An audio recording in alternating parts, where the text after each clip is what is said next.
오늘장 뜨거웠던 이슈 정리해보면서 투자 시그널도 높여보겠습니다. 헤르메스 스탁의 하창환 본부장님과 함께합니다. 어서 오세요. 네, 안녕하십니까. 네, 반갑습니다.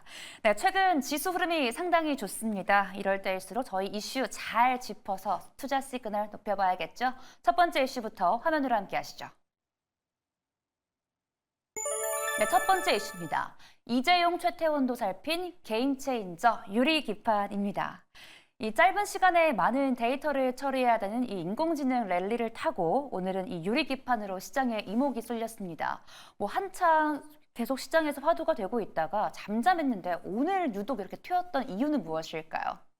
일단은 뭐 반도체 쪽에서의 좀 강세 흐름들이 유지가 되고 있다라는 점과 뭐 엔비디아라든지 이런 기타 이제 대형주들이 좀 좋은 흐름들이 나타나고 있는데 항상 이제 대규모 수급이 들어오게 된다면 이제 대형주의 약진이 나오긴 하지만 네. 이 연속성이 사실 계속적으로 나오기는 쉽지 않습니다. 삼성전자 같은 경우는 7월 달만 들어서도 이제 거의 3조 수준의 외국인 수급이 들어왔기 때문에 약간의 좀 쉬어가는 흐름들이 필요한 상황이죠. 뭐 금일도 3천억 정도 들어왔고요. 그래서 오늘은 뭐 대형주 단에서도 하이닉스라든지 이런 종목군들이 강세 흐름을 보이긴 했지만 오늘 단연 좀 눈에 떴던 거는 이제 소부장 쪽에서의 좀 맞아요. 강한 기조가 만들어졌다라고 보시면 좋을 것 같습니다. 네. 그래서 뭐 대표적으로 말씀해주신 유리기판부터 시작을 해서 뭐 소켓이라든지 그러니까 이게 앞으로 뭐 HBM부터 시작해서 이런 인프라 투자가 계속 진행이 될 것이고 이런 캐파 증설 기조가 나올 거기 때문에 해당 부분에서 좀 이슈가 있는 대부분의 종목군들이 좀 상승력이 나왔다라고 보시면 좋을 것 같습니다. 그래서 항상 어떠한 산업군들이 급등이 나올 때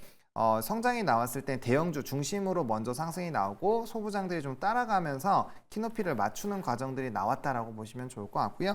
앞에서 잘 브리핑 해주신 것처럼 이제 유리기판에 대한 기대감들이 상당히 좀 높아지고 있고 사실상 뭐 일부 종목군들은 좀 쉬기는 했지만 최근에 이제 리포트가 가장 많이 나올 종목이 네. JNTC라는 종목이거든요. 어. 사실상 이 종목은 거의 조정 없이 이제 엄청 올해 올랐어요. 네. 내내 계속 그리고 이게 이제 작년 1월 달 AI 반도체 붐이 나오는 그 시기부터 본다면 벌써 6배 정도 올라온 상황이거든요. 그래서 이런 기대감들이 상당히 좀 많이 만들어지고 있는 상황이고 뭐 이제 대표적인 대장주죠. SKC 같은 경우도 올 연초 대비했을 때는 2배 이상 올라온 상황이 여전히 유지가 되고 있습니다. 그래서 조금은 쉬어가는 흐름들이 나타났지만 반도체 내 안에서도 계속적인 좀 순환매 관점으로 기대감을 받았었다라고 보시면 좋을 것 같고 아무래도 이제 대기업 쪽에서 유리기판 쪽의 생산에 이제 기대감이 높아지다 보니까 네. 거기에 따른 이제 이 수혜를 받을 수 있는 직접적인 기업들이 좀 거론이 되고 있다라고 보시면 좋을 것 같고 뭐 삼성 전기부터 시작해서 시제품 양산을 좀 시작을 했고 또 앱솔릭스 관련된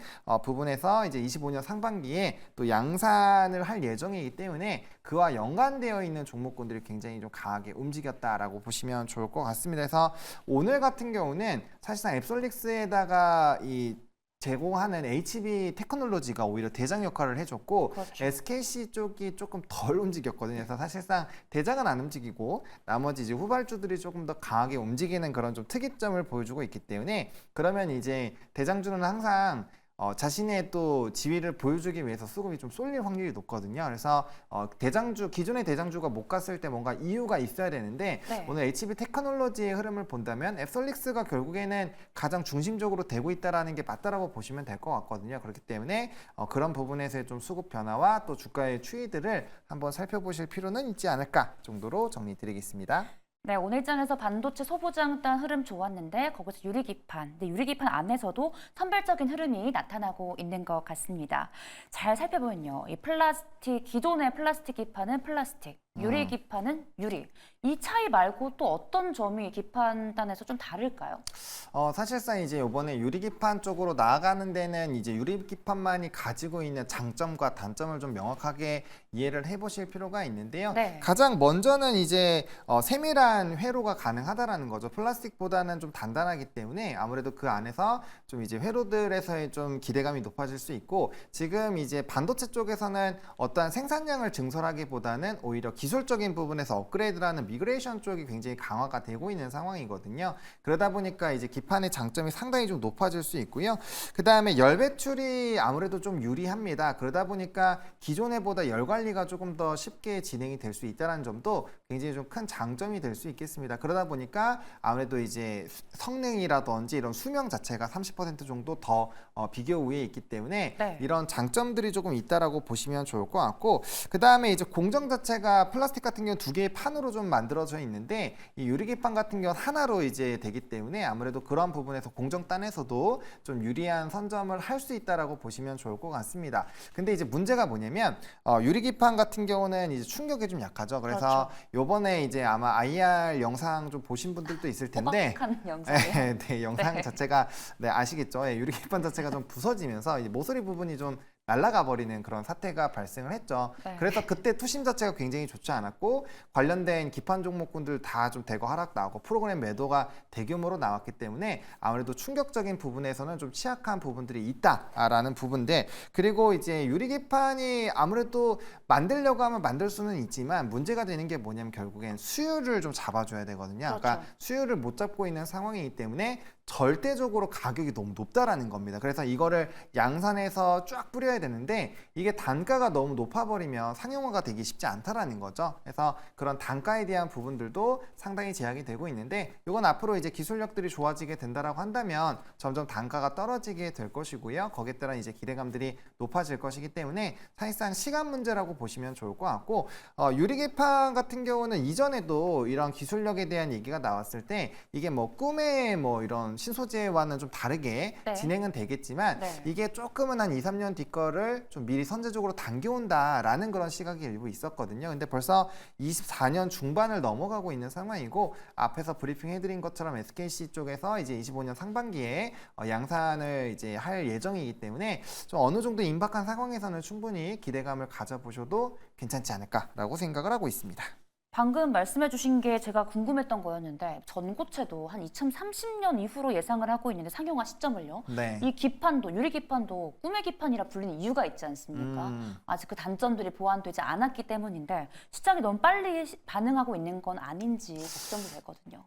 맞습니다. 사실상 이제 뭐 사실 우리가 1년, 2년 뒤만 하더라도 네. 말은 1년, 2년인데 생각보다 길어요. 또 지나고 보면 빠른 시간이긴 하지만 어쨌든 우리가 이제 증권가 리포트에서도 밸류적인 부분을 좀 들고 올 때도 1년 뒤까지는 좀 자주 들고 오거든요. 그래서 리포트 좀 읽어보시면 뭐 12개월 선행 뭐 EPS라든지 뭐 BPS, 뭐 PER 이런 수준에서 당겨오는 부분인데 이게 2년치로 당겨오게 되면은 신뢰도가 확 떨어져요. 그러니까 2년 안에 모멘텀을 가지고 있는 쪽에서는 우리가 충분히 기대감을 가지고 이게 업데이트 내용을 가져갈 수 있는데 앞서 말씀드린 것처럼 이제 전고체와는 다르게 유리기판 같은 경우는 이벤트가 25년 그리고 또 다른 주요 기업들도 26년이면 양산에 들어가는 흐름들로 진행이 되고 있기 때문에 지금 시점부터는 충분히 그런 언급이 가능하다라는 점. 네. 그리고 오늘 같은 경우 또 레이저 관련된 부분들에서의 좀 기대감이 높아졌잖아요. 이것도 HBM 쪽에서의 지금 기존의 뿐만 아니라 이게 이제 기술력 자체가 높아지다 보니까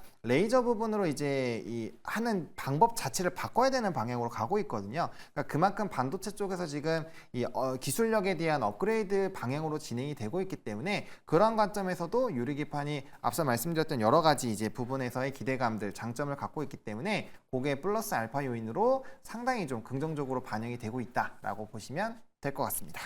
네, 말씀해 주신 것을 종합해 보면 그래도 약간 단기 테마가 아니라 조금은 힘을 갖고 유리기판 관련주가 갈 수 있을 것 같습니다. 그래서 그런지 오늘 유리기판 관련주가 시세를 분출하지 않았습니까? 네. 그 HB 테크놀로지가 이 검사 장비 공급한다는 모멘텀으로 오늘 25% 넘는 시세를 분출을 했거든요. 여기는 좀 다시 신규 매매 관점으로는 어려울 것 같고 혹시 신규 매매 관점으로 좋게 보시는 종목 있으실까요? 네, 저는 SKC를 조금 보고 있습니다. 뭐 사실 대장주. 네, 저는 항상 테마를 볼 때는 이런 좀 이제 항상 집중이 되는 그 네. 기준점이 되는 종목을 보셔야 되는데 어쨌든 HB 테크놀로지가 잘 가기 위해서는 에솔릭스에서 많이 이제 팔려야 되잖아요. 그렇죠. 그러다 보니까 에솔릭스가 잘 된다라는 건 결국엔 SKC가 최대 수혜를 받을 수 있다라고 생각을 합니다. 그래서 아무래도 그 부분에서는 SKC가 좀 가장 중요시하게 되지 않을까라고 보고 있고 결국 시장에서는 기존의 대장 역할을 해오고 있었던, 그리고 그 중심적인 부분에서의 좀 기대감을 갖고 있는 그런 회사 쪽으로 수급이 쏠릴 수밖에 없다라고 보시면 좋을 것 같고, 그다음에 이차전지나 뭐 반도체 소재로 사업 구조를 바꾸고 있는 상황이고, 지금 이제 증권가 리포트들도 상당히 좀 기대감을 갖고 있고요. 그다음에 미국의 정부에서 또 보정을 받는 첫 번째 기업으로 또 소문이 꼽혀 있는 상황이거든요. 그래서 정책발 이슈도 상당히 좀 영향을 받을 수 있는 상황이기 때문에 충분히 좀 기대감을 가져볼 만하고요. 또 기술적인 부분에서도 만약에 이번에 그 이평선들을 깨고 내려갈 때 직전 고점이 깨졌다라고 한다면 우리가 조금은 더 생각을 해보셔야 되겠지만, 그런 이제 직전 고점을 깨지 않고 단기 조정 이후에 다시 한번 이제 이런 산업적인 기대감을 받고 있는 상황이기 때문에 충분히 다시 한번 좀 추세를 찾을 것 같고요. 뭐 주봉이나 월봉상으로는 추세가 깨진 적이 없기 때문에 그 흐름에서의 연속성들 충분히 좀 가져가 볼 수 있지 않을까. 그래서 이번 시점에서는 직전 고점이 20만 원까지는 좀 노려볼 만하다라고 보고 있고요. 대신에 이제 그 부분을 뚫어주기만 한다면 다시 한번 고가 패턴이 나올 수 있다라는 점, 그리고 앞에 말씀드렸던 JNTC 같은 경우도 증권가 리포트에서 굉장히 좀 긍정적으로 나타나고 있고, 이제 차기적인 이런 기대감들이 붙어주면서 실적에 대한 모멘텀이 좀 터져 나올 수 있는 부분이거든요. 그래서 이 유리기판 같은 경우 특히나 특정한 하나의 종목이 강하게 움직이면 또 수급의 연속성이 생기면서 관련된 이제 종목군들이 대거 상승하는 그런 패턴들을 가지고 있기 때문에 특정한 하나의 커버가 굉장히 많이 나오는 것도 사실상 유리기판 관련된 종목군들을 지켜보시는 데는 상당히 좀 중요한 지표로 작용이 될 수 있겠다 정도로 정리드리겠습니다. 네, 이 SKC라는 기업에 대해 신뢰성을 가장 높여주는 부분은 어떻게 보면 이 미국의 반도체 정부 지원금을 가장 먼저 받은 기업이라는 모멘텀이 아닐까 싶습니다. 여기서 저는 또 궁금한 게요. 이 SK의 자회사 앱솔릭스는 미국 반도체 이렇게 보조금을 받고 네. 양산 공장도 다 만들어줬는데, 이 삼성전기도 내년에 시제품을 만들고 생산 설비는 세종에 꾸릴 예정이라고 합니다. 이 삼성 대 SK, 여기서 승기는 누가 잡을까요? 아무래도 이제 시장을 선점하는 쪽에서의 기대감이 높아질 수밖에 없다라고 생각을 합니다. 왜냐면 이게 이제 점유율이나 어쨌든 최초라는 부분은 아무래도 좀 매력적인 영향으로 될 수 있고, 네. 그 1년이라는 시간이 되게 짧아 보이겠지만 사업적으로 이게 뿌려 나가는 속도로 본다라고 한다면 차이가 굉장히 좀 크게 나타날 수가 있거든요. 그래서 지금 시점에서는 SKC 쪽으로 조금 더, SK그룹주 쪽으로 조금 더 몰리지 않을까라고 생각을 하고 있기 때문에 항상 이런 우선순위 부분에서 어떠한 기술력을 갖고 있는지, 그리고 속도 부분이 얼마나 빠른지, 이게 좀 중요하지 않을까. 결국에는 삼성과 하이닉스로 보더라도 이전에 그 HBM 이전 단계들은 삼성전자도 지금 유통을 하고 있어요. 그러다 네. 보니까 이제 퀄테스트 통과하면은 점유율이 빠르게 높아질 수 있는 것도 기존에 하고 있기 때문이거든요. 근데 지금 하이닉스가 독점하고 있는 거는 물론 이제 삼성전자가 포기했었던 그런 라인들에서 기술 개발을 열심히 한 것도 있지만, 선점을 하기 시작하면 그 시장의 점유율을 좀 강하게 잡아가게 되고요. 네. 그 점유율을 뺏기 위해서는 정말 어마어마한 노력을 해야 되거든요. 그렇기 때문에 지금 시점에서는 시기적으로 SK가 좀 가져갈 모가치가 좀 크다라고 보고 있기 때문에 충분히 이쪽으로 먼저 집중을 해보시는 게 맞지 않을까라는 생각입니다. 어떻게 보면 SK가 HBM도 그렇고 유리기판에서도 그렇고 승기를 먼저 잡아가고 있는 것 같습니다. 이렇게 저희 첫 번째 이슈 만나봤고요. 이어서 두 번째 이슈에서도 투자 시그널 높여보겠습니다. 화면으로 바로 만나보시죠. 네, 두 번째 이슈입니다. 윤 대통령 나토 순방, 원전 유럽 시장 진출 확대 기회 잡나입니다. 네, 지난 8일 윤 대통령이 이제 나토 정상회의 참석차 출국을 했습니다. 이 오는 10일이죠. 이 회담이 열리는데 이 체코 원전 세일즈에 나설 것이다라는 보도가 계속해서 나오고 있거든요. 그래서 그런지 오늘 원전 관련주도 시세를 분출했던 하루였습니다. 이 원전 관련 최근 이슈들 쫙 짚어주시겠어요? 네, 아무래도 이제 뭐 말씀해주신 체코 원전에 대한 기대감이 가장 좀 크지 않을까라고 보고 있고요. 아시겠지만 우리나라 뭐 장관급이나 이제 대통령이 직접 나가가지고 세일즈를 했을 때는 항상 좀 최근에는 긍정적인 뉴스들을 맞아요. 좀 가지고 왔었던 네. 그런 전례가 있기 때문에 이번에도 그러지 않을까라는 기대감이 상당히 높아졌다라고 보시면 좋을 것 같습니다. 그래서 방산 쪽에서도 사실 조금은 주가가 눌림 현상들이 나왔는데, 요번에 얘기가 나오는 게 방산과 에너지 보안 이런 쪽으로 얘기를 나누잖아요. 그러니까 방산 쪽에서도 사실 좀 기대감들이 좀 높아졌다라고 보시면 좋을 것 같고, 그런 관점에서 이제 원전 쪽에서도 수급의 쏠림 흐름들이 좀 나타났다라고 보시면 좋을 것 같습니다. 그래서 제가 봤을 때는 근데 체코 원전 쪽에 조금 더 무게를 두시는 게 맞을 것 같고요. 아마 추가적인 원전에 대한 어떠한 좀 얘기가 나오지는 않을까라는 부분에서 좀 기대감을 가지는 것이 아닌가라고 보고 있습니다. 왜냐면 미국 쪽에서도 지금 상원 쪽에서의 긍정적인 이제 법안이 통과가 되면서 그 시장 자체가 좀 커질 것으로 예상이 되고 있고,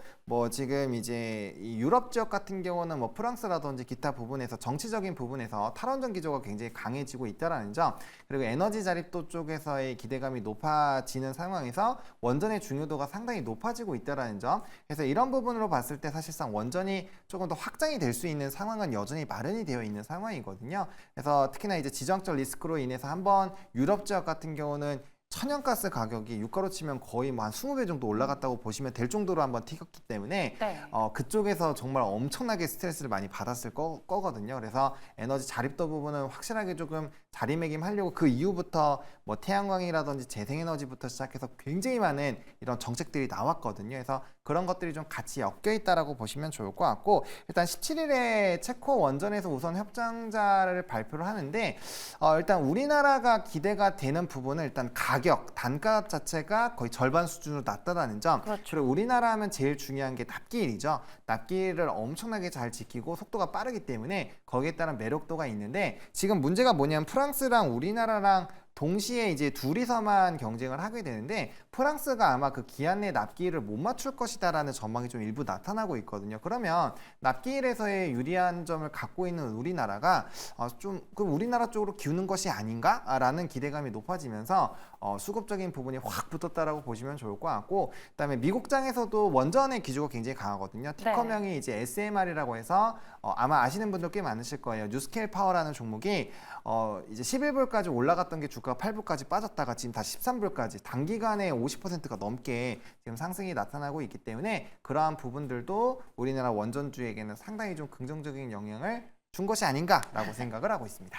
네, 17일 전에 담아야 되나 말아야 되나 궁금해지는데, 이 외신들도 체코 원전 수주에서 한국이 승기를 잡을 것이라고 전망을 이미 하고 있습니다. 그래도 저희는 이제 모든 가능성을 열어놔야 되지 않겠습니까? 수주가 성공했을 때, 이 실패했을 때 상황별 전략은 어떻게 갖고 가는 게 좋을까요? 일단은 성공을 한다라는 뉴스가 나왔을 때까지의 주가 추이가 상당히 중요한데, 만약에 이제 오늘 뭐 일부 기업 같은 경우 상한가도 가고 그랬잖아요. 네. 만약에 주가의 추이가 뭐 계속적으로 막 상한가를 가는 상황이 유지가 된다라고 한다면 저는 그때는 성공을 해도 세럼 뉴스가 될 확률이 높다라고 봅니다. 근데 뭐 지금보다 조금 더 올라간 수준에서 성공이 나온다라고 한다면 이건 규모 자체가 크고 우리나라가 실질적으로 이제 웨스팅하우스의 기술 압박이 계속적으로 있어서 조금 이런 끝까지 뭔가 결과치가 잘 나오는 경우가 별로 없었는데, 네. 그 부분에서 좀 명확한 이제 그 종지부를 찍는 것이기 때문에 저는 그렇게 된다라고 한다면 해외 수주 기대감들이 확 열리면서 주가가 굉장히 좀 크게 올라갈 거라고 생각을 하고 있거든요. 그래서 성공을 하기만 한다면 일단 저는 원전 쪽은 좀 충분히 기대감을 가져볼 만하지 않을까라고 생각을 합니다. 대신에 이제 실패하면은 굉장히 좀 큰 문제죠. 당연히 많이 문제죠. 예, 좀 큰 문제가 되는데 제가 이런 얘기로 조금 설명을 드리고 싶어요. 그러니까 그 친한 친구가 저한테 뭐 한 굉장히 좀 큰, 누가 봐도 큰 선물을 준다라고 했어요. 그럼 우리 기대감으로 막 엄청 기분이 좋아졌잖아요. 그렇죠. 그러다고 안 준다고 하면은 그 얘기를 듣기 전보다 기분이 더 안 좋아집니다. 주가도 똑같아요. 그래서 그 이상으로 빠지기 때문에 만약에 그러한 일이 발생을 한다라고 한다면 주가의 되돌림 현상은 굉장히 가파르게 나올 것이고 아마 대응을 하지 못할 개파락으로 나올 것이기 때문에 그런 부분에서 내가 리스크를 좀 감수하기 싫다라고 하신다면은 조금은 지금 시점에서 오히려 차익을 조금 수익 실현을 해주시는 게 좋고요. 그리고 기본적으로 우리가 만약에 원전주를 갖고 계시더라도 이렇게 좀 큰 트리거가 되는 이벤트가 공개가 되기 전에는 사실상 정석적으로는 절반 이상은 좀 정리를 하고 수익을 확정을 짓고 네. 그다음 나머지 물량 갖다가 리스크 대응을 하는 게 맞거든요. 왜냐하면 예를 들면 이렇습니다. 체코 관련돼서 수주를 받았어요. 그러면 우리나라의 원전주들이 대부분이 급등이 나오는 상황이 될 텐데